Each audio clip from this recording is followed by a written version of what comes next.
เดี๋ยวมาอัปเดตห้านของน้องหลาเพิ่นก้อนพอพี่น้องมาบัดนี้ก็โอ้เพิ่นอ่าทางสร้างเพิ่นนี่เทกันเปื้อนเทกันเปื้อนเตรียมที่จะเอาเสาลงเลยพอพี่น้องโดยแต่ว่าเพิ่นว่าเอามือได้เอาลงล่ะมืออื่นเอามืออื่นเลยแม่นบ่โอเคมืออื่นมันตั้งเสาเนาะเดี๋ยวมาเบิ่งก่อนพอพี่น้องเพิ่นก็นี่แหละเทกันเปื้อนไว้ทุกฮู้แล้วแม่นบ่ทุกคุมแล้วแม่น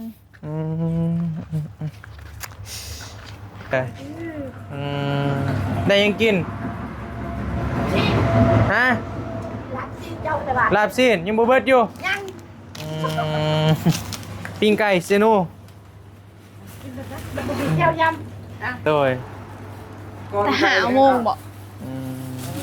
หาโมงบ่ว่าสิไปได้นอนอยู่นี่ว่าไม่ตัวฮะเล่นนอนนี่วะนอนเผาเครื่องยังอยู่เด้เนาะน้ำคิงกับแม่พอพี่น้อยพากันเห็นยังอยู่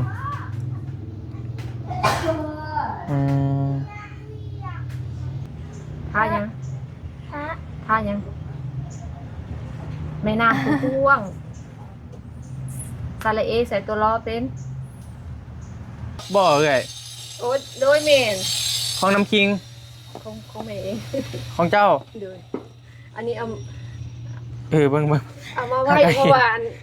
ผู้ส่งจากบ้านให้เพราะว่าต้องใส่ซ้อนน้ำขิงเนาะเพราะว่าเสาคู่มันจะส่งจากบ้านให้แต่ละมือนะต้องใส่ส่งมาทางนี้ส่งมาทางโทรศัพท์แม่ก็ต้องส่งเขาอนุญาตเบิ่งเด้อเอาไปเป็นยังคือเอาอันนี้หัดไว้นี่มันใกล้สิแตกแล้วจอมันออกเลยก็ติดเอาจอมันงึงแล้วแม่น้ำขิงเอากาวไปติดนะ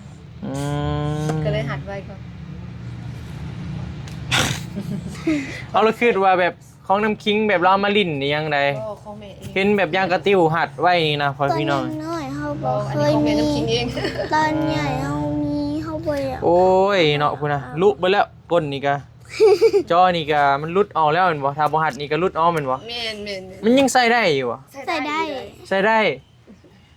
ถ้ามันแตกเป็นเข่งมันสิใส่บ่ได้เพราะว่าเอาไว้เห็นเวียกเนี่ยเนาะ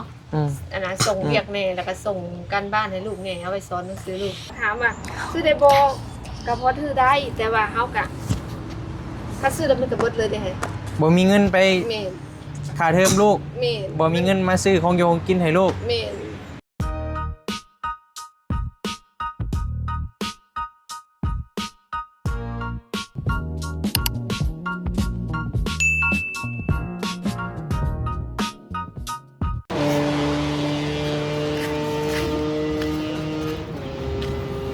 ยังเห็นหน้าเลยยิ้มเลยมีแนววะฮะคิดฮอดบ่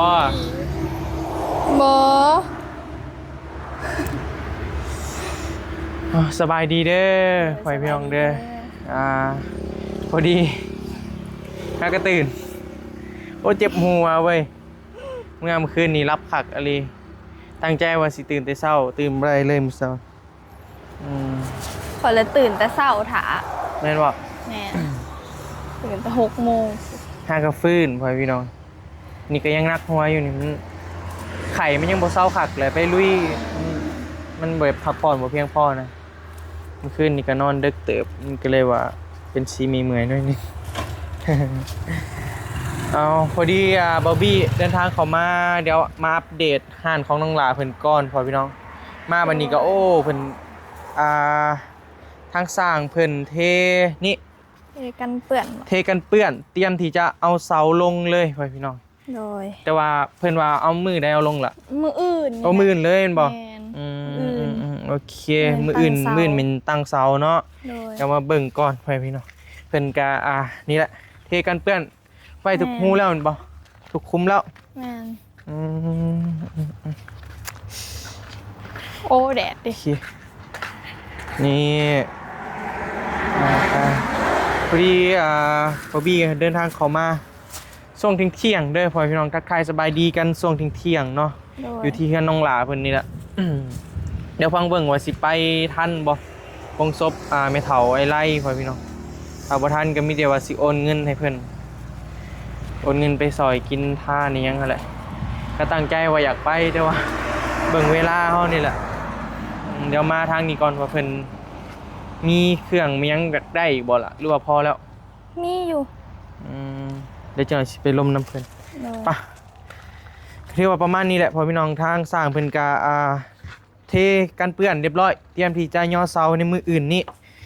สำหรับหาน้องหลาเพิ่นนี่ โดย เรียบร้อยแล้วเพิ่นเฮ็ดถือว่า3คนก็ไวเด้เราเฮ็ดเลยไวเด้อ2ตู้ กินข้าวบ่แม่สบายดีเด้อได้ยังกินฮะลาบซีนยังบ่เบิดอยู่ยังปิ้งไก่เซโน เจียวยำ กินได้อยู่ที่ ได้แต่สิโดนเจ้าก็กินคือกันตัดโดดตัดเอากิน ซื้อมาฝากปั้นช่วยสร้างเขาเจ้ากินแล้วบ่ กินแล้ว โอ้กินแล้วว่ะพ่อจมหาอยู่คือบ่มาว่าเว้าใส่โยตรงนี้ดีกว่า ถ้าก็ฟื้นไปเลย ทลาดมาโอ้ตายไว ตายไว ตายง่ายแล้ว เมื่อคืนนี่นอนดึกกับแบบมันยังปรับบ่ทันนะ ยังเมื่อยอยู่ เมื่อยอยู่เนาะ ยังกินยาอยู่เด้กินยาดีไข่อยู่ จะพาวันนั้นไลน์ มื่นบ่ต่างเสา เฮาสิตัดดอก จักโมุ่งพอ เมื่อเฮาสิตัดดอก ไปเสาเลยโดย แต่หาโมงบ่หาโมงบ่ ว่าสิไปได้นอนอยู่นี่ว่าไม่ตัว เป็นยัง ฮะ นอก เล่นนอนอยู่นี่วะนอนเผาเครื่อง เอาเนาะเมื่อยันตื่นมาท่านหน่อยมันจะเป็นได้ดิ นอนเท่าหานไม่เท่ากันไม่เท่าระบบเก็บ อืม เราเผาจะมีนอน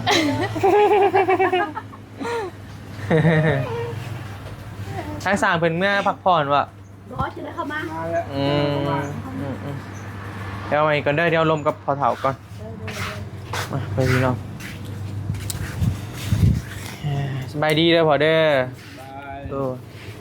มื่นตั้งเสาเนาะพอเนาะ นั่นแหละตั้งเขาเป็นมือดีงามดี มื่นฮะเป็นมืองามเป็นบ่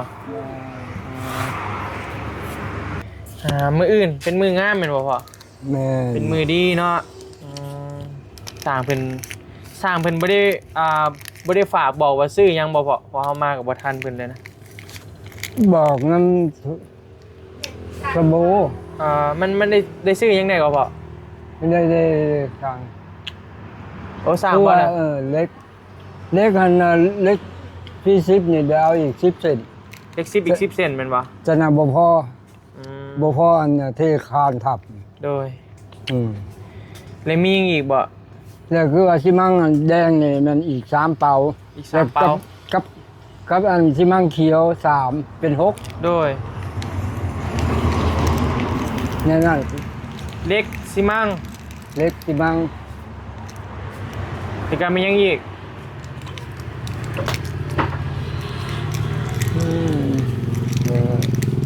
เพิ่นได้จดใช่บ่ใช่โบเจียเอามาเบิ่งดูหั่นล่ะคือว่าเห็นอะไรแต่ว่าสร้างเพิ่นมาเฮือนแม่นบ่พ่อ เขาเขียนจะเจี้ยนะไว้คือว่า ได้ซื้อเครื่องเพิ่มอีกเนาะ มีเพิ่ม โอเคมื้อนี้สิพากันเอาแต่เช้าเลยเห็นบ่ มือมันจะเข้าแล้วแต่ว่าคันท่านทำได้ทำหนึ่งเนี่ยเขาก็ อ่านมึงดูล่ะ เล็กชิปเซน โดย ปูนเขียวปูนเขียว4 สอบ โดย ปูนแดง6 สอบแม่นดี มียังอีกบ่ ไม่มัด2 คูณ 5 2 มัดมันเป็นมัดอันเด้ไม่มัดไม่2 คูณ 5 เข้าใจโดย มียังอีกอันนี้มียังอันนี้ เบิ่งเฮาอ่านเบิ่ง จักเขาเขียนอะไรจะวงเล็บมัน แล้วก็ตะปู ตะปูหก ซื้อตามนี้เนาะ แม่น โอเคเดี๋ยวจังหน่อยออกไปจัดการให้ เอาตามนั่นโลด โดย บื้นสิพากันย่อเลย มื่นให้ได้ย่อได้ย่อเสาหนึ่งก็แห้งดีเสาขวัญหันก่อนหมู่ก่อน เศร้าเนาะ แต่เสามันต้องได้เอาเสาขวัญ มีภายในแบบ จังหวะได้เสาขวัญก่อนนี่แล้วมันจะ จั เป็ ง น มุ้งเจ้าก้าวว่าตอนเศร้าสำใด โอ้6 โมงให้ได้ย่อ 6 โมงให้ได้ย่อ แม่ เราต้องตื่นแต่5 โมงซะเนาะ 6 โมงให้ได้ยกขึ้นรถ นอนนี่ เสา บ่ได้ ขวัญ บ่ประตู ฮะ นอนนี่ได้บ่ ได้สิเป็นหยัง แน่ ไอ้เล็กถามสั่งมันก็ เด้เพิ่นมาเลย นี่สอง มื้อเนาะเช้าเนาะ อ่า โอเคก็เพิ่นเกียมยังเรียบร้อยแล้วมื้อนี้ มื้อนี้สิเตรียมไว้นี่เตรียมเสา เตรียม สิ เสา เตรียมย้ายเสาอยู่ได้นี่คันว่ามีคนนี่เอาเสาใดเสาหนึงเอาเสาออกไปเรียนไว้ได้ โดย ถ้าใจ เด้ๆเบิ่งเด้อเดี๋ยวเฮาลมกับเพิ่นก่อนหน่อย เอาเอา พี่น้องเพิ่นมาแล้ว มา ได้พอ เอาไปเลยนะครับ ซื้อตามสบายดีได้เด้อซื้อตามนี่เลยบ่อยากได้ตัวใดใบตัวนี้มันคือหยังใบตัดกะโล ตัดเช้าลงกัน โอเคท่านอาเจงบ่อาเจงมีเนาะ ทางลีนุ่งก็มี โอเคเดี๋ยวจะเอาออกไปจัดการให้จะคนเห็นนำกันไหมนี่เอาไหมเอาเอ็มลอยไหมซื้อเอ็มลอยไหมตู้เราเรียงเอ็มลอยทานก่อนครับพี่น้องกินข้าวกินน้ำแล้วบ่วันนี้เอาซื้อปิ้งไก่มากินอีกอะตื่นสวย บ่สบายไงบ่สบายถ้าก็เป็นไข่อยู่เขาก็กินยาคุมือ เอาเรียกอะไร อยู่3 คนพอตู้เด้พอตู้กินยัง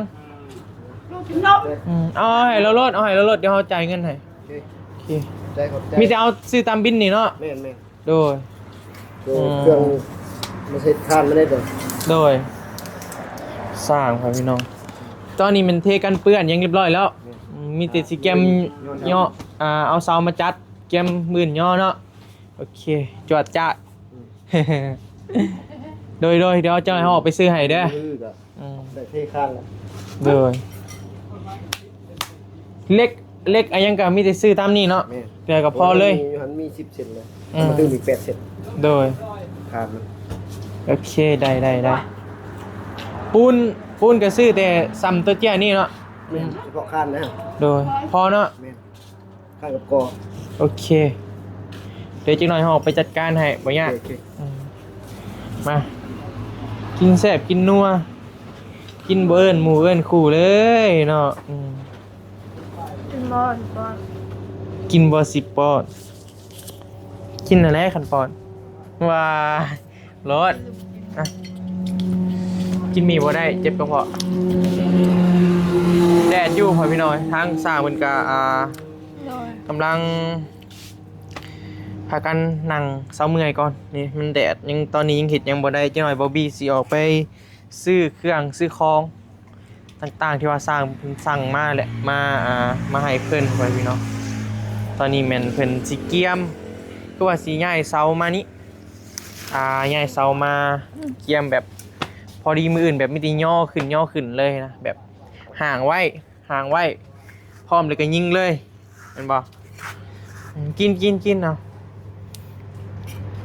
ยิ้มอารมณ์ดีแท้เฮ้ย ยิ้มก็บ่ได้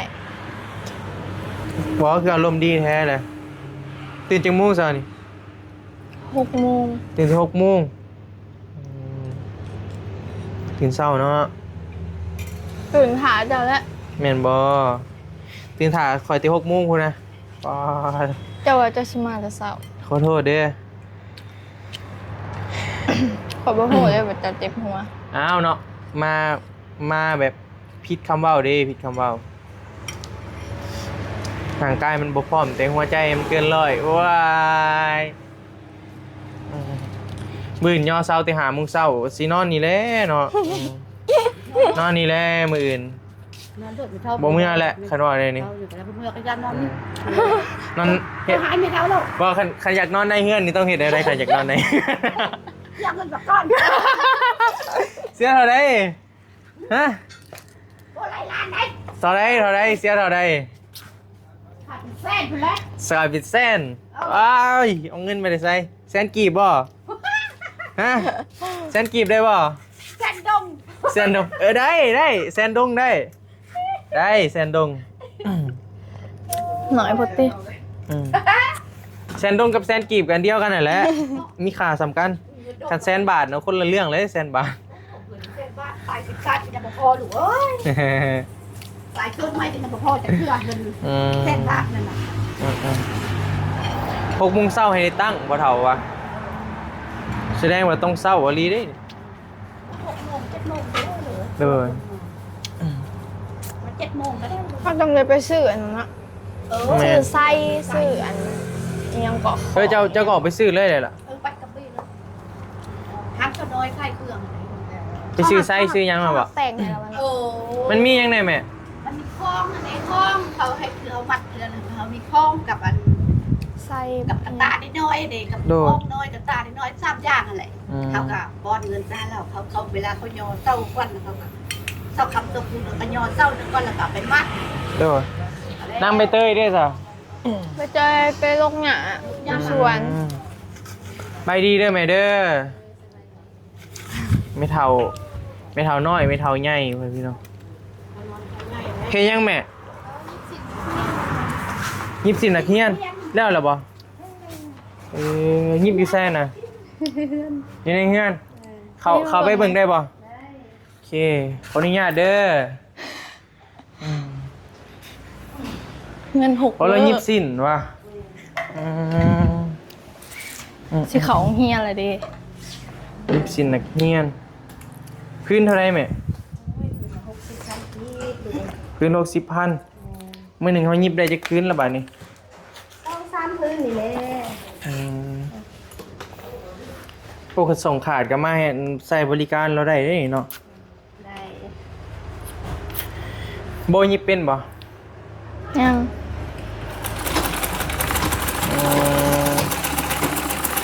ยิบสินนำ แล้วจักกะเก่าพี่บริจักก็ได้ เตด้นแล้ววะแม่จักปี แต่บูยังน้อยบ่ จ้างนี้ฮะก็มันกระทนเนาะทนห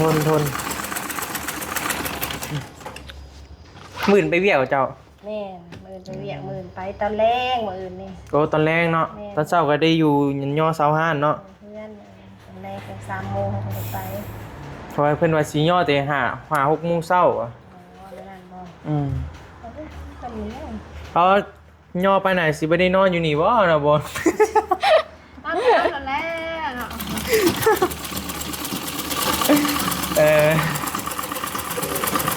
เดี๋ยวได้สตื่นบ่ทันเนาะจำเป็นได้ไหมมันจำเป็นได้อยู่อ่ะ ได้ แถวตูบแถวยังกันแล้วเนาะ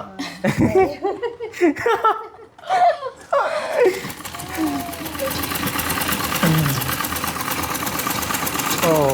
เขายิบจักหอมนี่หอบเดียวนี่วะ เดียวแล้วก็ สินนักเรียน แต้มเก็ตสิ้นบัดนี้แต้มเก็ต เจ้าเห็ดแบบเป็นส่งเป็นเสือยังก็เป็นบ่ตัดเป็นบ่ยิบเป็นบ่ ส่งซะบ่ได้เฮียนหรือว่ามีแต่เฮียนยิบแต่สิ้นนี่แหละ ยิบธรรมดาซื่นบ่ แม่ตามส่งตามยังได้อยู่ใส่สิบส่งสิบยังก็ได้ ยิบเลยบ่ได้บ่แบบเอาแพร่แล้วมาตัดเป็นส่งเป็นเสือนะ บ่ได้ลูกบ่ได้เฮียนเพราะว่าเฮียนแต่ยิบแต่สินซื่อ อืม ๆตามส่งมันขาดบ่ใส่สิบส่งบ่ได้อยู่แบบ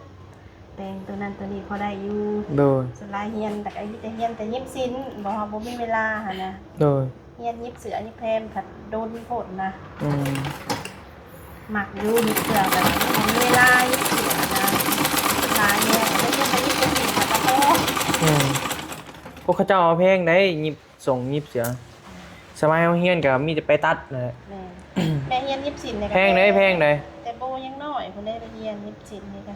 แบบตัดส่งตัดเสือนะตัวเขาของเฮียนน่ะ แพงสูงนะโบ เจ้าเอาแพง 300,000 350,000 ตัวหนึ่งอะนะ แม่น350,000แพงเขาเจ้า500 บาทนะตัวละ500 บาท แต่มันก็คุ้มได้มันงามได้ แพงเขามันขาดมัน นุ่งแบบมันแบบ เขาโต มันเข้ากับโตเขาเลย แบบเขาไปแทกเด้ แพงเอาเลยนะ แพกกับคักก็คุ้มอยู่ ย่างเปาเฮียนกับพ่อได้อยู่กับมายิบสินยิบตา โดย พอได้เงินระบูเปาเฮียนเป็นน้ำมันรถ บ่ให้ก็ยาแม่เอ้ยบ่ให้ก็ยา อ้าวก็บ่มี ให้เราหา เฮียน ให้เราอันหาเงินเองบัดนี้เราสิได้ห้านเลยเด้ ให้เราหาเอง หาอะไรเลี้ยงแม่บัดนี้ เคยหลาเราเคยหลาแล้วเรียงไปเถาเนาะ ได้เว้ยเนาะซ้ำไม่เท่านี่ กินสำไร อิ่มแล้วก็เศร้า แต่สิพาคายเบิดมีหยังกะ สบายเลยนะเจ้าแดงเอาเป็นลูกเคยบ่ให้เฮ็ดหยังเลย สบายเลยแบบ จักอันนี้ก็คล้ายนี่ ยิ้มเสือซื้อได้ อ้าวเนาะเฮ็ดหยังมันถูกเนาะ อ้าว อืม นี่จ้ะ ขายแล้วนะ ขายเบิด เรา เรา ไอ้ ไอ้สิหาเงินซื้อจักยิบใหม่มันเคยไปสปิกขายเอ๊ะเดี๋ยวจะเอามันยิบได้อะ มันตัวนี้มันเป็นแนวใดตัวนี้มันเป็นแนวใด โอ้ทางในมันอยากรวมมันนะลูก มีอยากรวมเลย แม่ยิบกับพ่อแป้งบ่ได้เป็นนะ อืม มีแต่แม่ยิบ จักรุ่นใหม่เป็นจักไฟฟ้าที่ แม่จักไฟฟ้าแม่เป็น มันบ่แพงบ่ แม่ทำตอนนั้นเขาเอา11,000 12,000 โอ้จักไฟฟ้าคักเลยเห็นบ่ แม่ ยิบแตะบัดเดียวเลย คันแนมไฟฟ้ากับตัวนี้ตัวได้คักก่อนกัน กับไฟฟ้าและลูกมันสิไวกว่า แม่นวะ ตัวนี้เขาใส่ตีนเหยียบเอาดิลูกเอาคนนี้ อันนี้ยังบ่ไหวว่ะนี่ โอ้ยลูกเอ้ยมันก็ไวอยู่แต่ว่ามันอาศัยแบบว่าไฟฟ้าเนาะมันเฮาเหยียบมันก็สิละเอียดกว่านี้จักหน่อยหั่นนะ โอเคเอาเลยว่าซะสิมันไว้10,000 บาทนี่ เดี๋ยวสิเมื่อนหาหลักเงินแถวเฮือนมา หลักเขาก็ให้เดี๋ยวนะลูกเนาะ จำไปเลย11,000เนาะซื้อจักให้ อยากได้จักใหม่ที่ ได้อยู่ลูกเอ้ยได้แล้วก็ได้ทำมาหากินพอดีเลี้ยงลูก มันก็พอได้กินอยู่หน่อยเนาะ แม่ พอได้กินอยู่ได้เห็นเราก็ค่ามากนี่ก็เห็นเรายิบก็คะแนนเราผักก็เห็นเรายิบแต่เครื่องนี่แหละพี่น้อง เครื่องบ่ไปตัดเล็บบ่เฮ็ดเบิดนะลูกเอ้ย ตัดเล็บก็ตัดเนาะ เออ เราคิดว่าเวียดเข้ามาในมือนะเราอันเฮ็ดอันแบบไปตัดเล็บไปล้างเล็บให้เขาเจ้าอีกได้พี่น้อง โดย ทาสีเล็บเนาะ แม่ ว่ายังไงเพิ่นก็สู้นะทุกวิธีทาง เฮ็ดทุกอย่างลูกเอ้ย เพื่อสิได้เงินเนาะแม่เนาะบ่ง่าย แล้วก็สิได้เงินมาที่คนอย่างกับเสื้อเฮ็ดอิหยังก็ได้ลูกเอ้ย สู้ๆเด้อจอยครับเป็นลูกเคยเจ้ามือหนึ่งเจ้าก็สบายดอก แม่เสียอยู่นะเออ ก็สิพาคายเบิดยังวะ มีหยังเขาก็สู้กันไปเนาะ พอคายเบิดเจ้าเห็ดนี่เจ้าก็มือให้แม่เสือเอานี่ว่าเอาลีขายรถ เบิดเลยเราอะอาชีพโอเคเดี๋ยวเราออกไปเบิ่งสร้างก่อนเด้อ ลูกเอ้ย ไป นี่มันเป็นในเฮือนของน้องเพิ่นครับพี่น้องเฮือนก็ยังบ่ได้ทันติดจักปีเลยแม่เฮ็ดเฮือนนี่เพดานนี่ยังดอก แต่นางโบดิผู้ดีเฮียนอย่างปีปลายเฮ็ดเรือนนางบิวก็ได้ 10 กว่าปีเนาะ แม่ ก็ยังบ่ทันแล้วคักพ่อพี่น้องยังบ่ทันแล้วครับแต่ไม่อยากต่ำเนาะเขาว่า แม่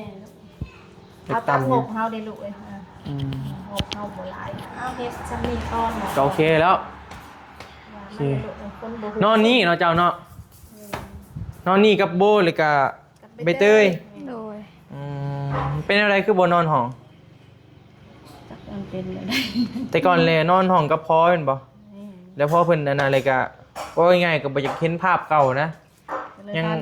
งอะไรยังมูฟออนบ่ได้พ่อพี่น้องเฮาเห็นเนาะก็มันก็คิดได้คนเฮานอนนี่แหละนี่นอนนั่น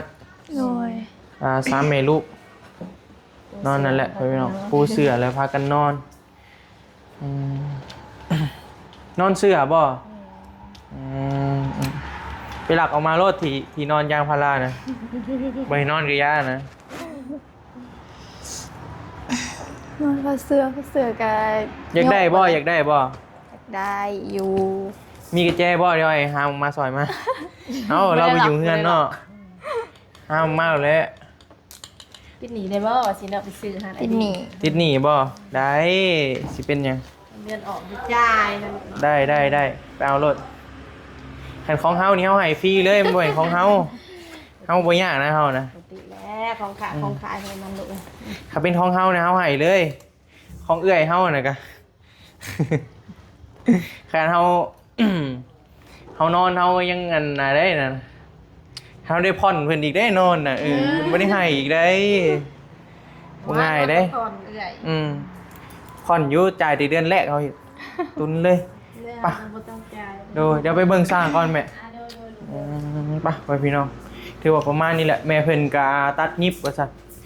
เดี๋ยวมาเห็น2แม่ลูกบาดนี้เฮ็ดหยังอยู่เด้เนาะน้ำคิงกับแม่พ่อพี่น้องพากันเฮ็ดหยังอยู่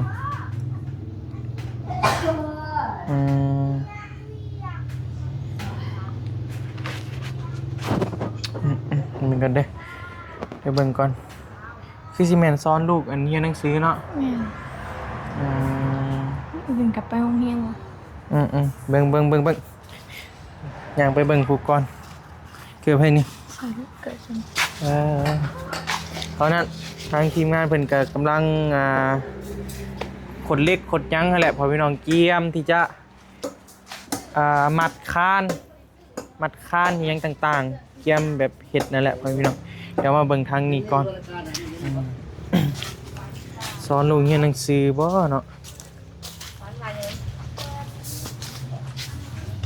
พันว่า วันว่า เฮ็ดไปสั่ง เราได้ไป ตัวทอใส่สาระเป็นท่ายัง พระ ท่ายังแม่น้ำผู้พ่วงสาระเอใส่ตัวล้อเป็นท่ายัง เล เออ โอ้บ่ได้ไปเวียกเลย บ่ได้ไป สบายดีเด้อ สบายดี ดูเลี้ยวมาเห็นซอมให้ลูกกำลังสอนหนังสือให้ลูกอยู่พี่น้องน้ำคิง สบายดีเลยลูก เขตงามแท้บ่ฮะเขตงามแท้ ให้นุ่งเสื้ออันนี้ เอาอ่านเอาเบิ่งไอซีบีสิเบิ่งเด้อ ที่ อืม ฮ้อน แรง และแหง และแห้ง แรง แรงเมื่อคืน ตื่น เมื่อตื่น เมื่อตื่น นอนลาวเว้าว่าค่อยหิวน้ำลาย หายไปนี่เดี๋ยวต่อ อ่านต่อทั้งลุม เมื่อ คืน มา คืนมา ไก่ จะอันกินน้ำเกินแก้มไก่ยัง ไก่ ไก่แก้ว ไก่แก้ว ฝันว่าลาว สู่ สู้ ครับ กับยักษ์ ที่เป็นตายานเมื่อคืน ตื่น ตื่น นอน ลาวเว้าว่าค่อย ยังนะ เก่งหลาย โอ้ เก่งแท้ ซ้อนเป็นชาวพาของเฮียนกับซ้อนแบบนี้เห็นบ่ โดย เดี๋ยวแป๊บหนึงเด้อน้ำคิงเด้อเดี๋ยวให้ถามแม่เจ้าก่อนแป๊บหนึงโอ้เฮียนคู่มือเลย เฮ็ดคู่มือถ้ามีเวลาว่างคันแม่เลิก OT มากับ8 โมงหรือว่า9 โมงก็เพิ่นจะถ่าเด้ค่ะเด็กสอนเรียกบ้านให้เนาะ ตอนนี้เฮียนคู่มือเห็นบ่ แม่ต้องเฮ็ดคู่มือเพิ่นมีเรียกบ้านคู่มือเด้ โอ้เก่งเนาะถ้าก็ห้องได้อ่านภาษาลาวได้เองก็ถือว่าเก่งแล้ว เจ้าผู้พาอ่าน สาวครูพาอ่าน ต้องเป็นที่เจ้าผู้พาอ่าน เพราะเบิ่งน้องเพิ่นก็พิเศษอยู่เก่งอยู่เด้พี่น้องสลาดนะน้ำคิงเป็นเด็กน้อยสลาด บ่ได้ไปเวียงมื้อนี้ แม่มันนี่บ่ได้ไปเวียงมันนี่วันอาทิตย์ วันอาทิตย์แล้วเพิ่นพักบ่ แม่พัก วันอาทิตย์ละพัก เด้อก็เลยยึดแล้วก็เฮ็ดเวียกบ้านเฮ็ดเวียกเรือนแล้วอีกอย่างเดียวเบิ่งก็สอนเวียกบ้านให้ลูก สอนหนังสือลูก แม่นคันมื้อใดคันฝนบ่ตกก็ว่าเมียก็ไปเก็บเด็กคือเก่า ม เก็บเล็กมาขายหน่อยเนาะ เด้อแม่นแหละมื้อนี้ฝนตกมันไปบ่ได้ก็เลยบ่ช่วงนี้บ่ค่อยได้ไปมันหนทางมันเปื้อนแห้งอะนะ มันเข้าบ่ได้ ก็เลยวันอาทิตย์หยุดแล้วก็เลยเฮ็ดเวียกเรือนอหยังแล้วก็มาสอนเวียกบ้านลูกเนาะ โดยเก่งเนาะน้ำคิงเนาะโอ้ย ก็ได้อยู่ ไผติดหนีข่อย ติหนีไอ้บี้บ่ ฮะ ติหนีไอ้บี้หยังล่ะ ไผติดหนีข่อย ขานวด ค่านวดโอ้ ยังเลยเท่าได้เงินข่อย เช้า ฮะ เช้า เงิน20,000เฮ็ดได้มันจึงสิจุบกันแบบนี้ฮะ เอาต้องนวดไส้บ่ อืม โอ้ติหนีนวดไอ้บี้บัดนี้ค่ะ ติดหนีนวดกระบาทละ 2,000นวดกันคักขนาดอืม เปิดสิเบิดเนาะ อืม ไอ้บี้ต้องได้มาดูแล้วว่าแม่ให้น้ำขิงนวดให้ใส่หนีเนี่ย เจ้าใส่หนีข่อยให้มันเบิดเด้อเฮ็ดได้บาดนี้มื้อนี้พาคงเฮียนแม่นบ่เจ้าฮู้ติเจ้าต้องเฮ็ดอะไรฮะ โอ้ นวดใส่เด้เฮ้ย แต่ติหนีไอ้บี้อยู่เนาะ บ่เนี่ยอาจารย์นี่ยังก็ย่องเพิ่นอยู่บ่เวลาแบบไปเฮียนไปหับอิหยัง แม่นย่องเพิ่น อืม เพราะว่า เพิ่นย่องบ่ได้เจ้าได้ไปส่งเพิ่นบ่หรือว่าเพิ่นแชทมาบอกบ่หรือว่าแนวใด บางมื้อกันขนาดแม่มีโอกาสแม่ก็ไปส่งอะนะขนาดมี โอ้ เวลาหลายแม่ก็ไปส่งเนาะ อืม แต่ส่วนน้อยดอกแต่ว่าคันแม่ไปแล้วเพิ่นก็สิบอกว่าน้ำคิงเนี่ยเป็นคนตั้งใจเรียนเพิ่นว่าสิหั่นนะ อืม น้ำคิงเป็นคนเอาใจใส่ในการเรียนเพิ่นว่า โดย แต่ว่าเพิ่นสิเรียนเรื่องการเขียนเพิ่นสิเขียนบ่ค่อยงามปานใดเพิ่นบอกก็เลยให้มันเพิ่นเขียนให้หลายๆหั่นนะ โดย เพิ่นยังเขียนบ่ค่อยละเอียดปานใดหั่นนะเพิ่นว่าแต่เรื่องเพิ่นเรียนเพิ่นได้เพิ่นว่าเพิ่นได้ โดยเบิ่งน้องเพิ่นก็เป็นคนคนสลาด เด็กน้อยสลาด เจ้าครูก็ย่อมดี โดย เจ้าครูย่อมเพิ่น เฮียนได้ที่1ผู้บ่จักนี่ มันก็ได้ ได้บ่ ได้บางอันเดือนได้ที่หนึ่งที่สอง ที่1ที่2เนาะ แม่น อยู่ใน1 2 3นี่แหละเบิ่ง แม่นอยู่ในระดับนี้มันอยู่ในระดับนี้ สลาดอยู่สลาดคำเว้าคำว่าเพิ่นก็บ่ธรรมดาจะคิดมาได้แนวใด บางเทื่อแม่ก็ยังบ่ฮู้กันนะคะ เพราะเด็กน้อยแบบมันสมองเขาเจ้าแบบมันนั่นนะมันสลาดนะ มันเกินเนาะ เกินเด็กน้อย กินนมยังเฮ้ย กินนมโปรโมท โฟร์โมดบ่ แม่นโปรโมทมันจืด มือจะกล่อง มือละสอง มือ2กล่อง คือละสองกล่อง กินกลางคืนบ่ กินแต่กลางคืนกลางเว้นบ่กิน กลางเว้นบ่อยาก เป็นยังคือกลางเว้นคือบ่กิน บ่อยากบันได บ่อยากปานใดอืม สินอนเนี่ยกลางคืนก็แม่น2ละ2กล่องละนอนเลย แต่เฮาเอามาเฮียนเดี๋ยวนี้ก็แบบบ่มีบ่แบบบ่เฮียนบ่อยากเฮียนแบบเวลาเฮาสอนให้อะนะ เฮียน เฮียนเนาะ แม่เฮียนคันแม่บอกว่าคันแม่ว่างอย่างนี้นะเพิ่นก็บอกว่าเวียกบ้านข่อยมีเด้อแม่มาสอนข่อยแน่สอนเวียกบ้านเพิ่นแต่ละอาทิตย์คันแม่พักเพิ่นก็สอน โด สอย นให้อ่านสอนเลขเพิ่นนั่นแหละเวียกบ้านของเพิ่นนั่นแหละ อืม นั่นเถอะกะเพิ่นมีเวียกบ้านภาษาอังกฤษอีหยังหั่นนะ โดยโทรศัพท์บ่เอ้ย โอ้โดยแม่น ของน้ำคิง ของแม่เอง ของเจ้า โดยอันนี้เอา เบิ่ง เอามาไว้เพราะว่าอันผู้ส่งเวียกบ้านให้เพราะว่าต้องใส่สอนน้ำขิงเนาะเพราะว่าเสาครูเพิ่นสิส่งเวียกบ้านให้แต่ละมื้อนะต้องใส่เงิน ส่งมาทางนี้ แม่เพิ่น ส่งมาทางโทรศัพท์ แม่เพิ่นต้องส่งทาง เขาอนุญาตเบิ่งเด้อ ดู เอาไปเป็นยังคือเอาอันนี้หัดไว้นี่ มันใกล้สิแตกแล้ว จอมันออกแล้วก็ติดเอา จอมันงึงแล้ว แม่น้ำขิงเอากาวไปติดนะ อืม ก็เลยหัดไว้ก่อน เอาละคิดว่าแบบของน้ำคิงแบบเราเอามาลิ้นนี่ยังได ก็ของแม่เอง เห็นแบบย่างกระติ้วหัดไว้นี่นะพ่อ ตอน พี่น้อง น้อยๆเฮา ก็ บ่ อัน เค นี้ ย ของแม่ มี น้ำขิงเอง ตอนใหญ่เฮามีเฮาบ่อยาก โอ้ยเนาะพุ่นน่ะลุเบิดแล้วก้นนี่ก็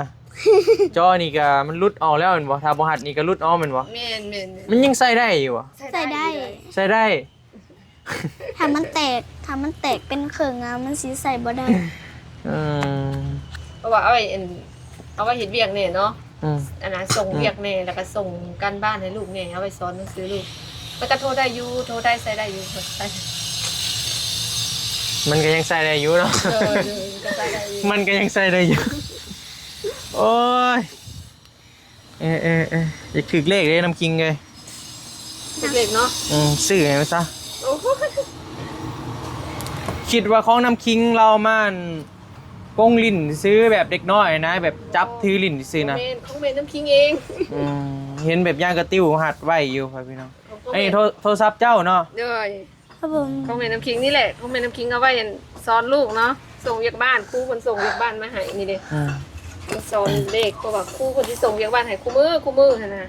ต้องเอามาสอนอยู่เห็ดอยู่เพื่อน คือไอ้เพิ่นกาคือฮู้แหละพอพี่น้องเฮ็ดเวียกโรงงานเนาะไงเนาะ ด้วย ซื้อ กันว่าถามว่าซื้อได้บ่ก็พอถือได้แต่ว่าเฮากะถ้าซื้อแล้วมันก็เบิดเลยเด้ บ่มีเงินไป แม่น ค่าเทอมลูก แม่น บ่มีเงินมาซื้อของโยงกินให้ลูก แม่น บ่มีเงินซื้อนมลูก มีเห็น เพราะว่าเฮารายหับเฮาซ้ำนั่นแล้วก็รายจ่ายเฮามันก็ซ้ำนั่นเนาะ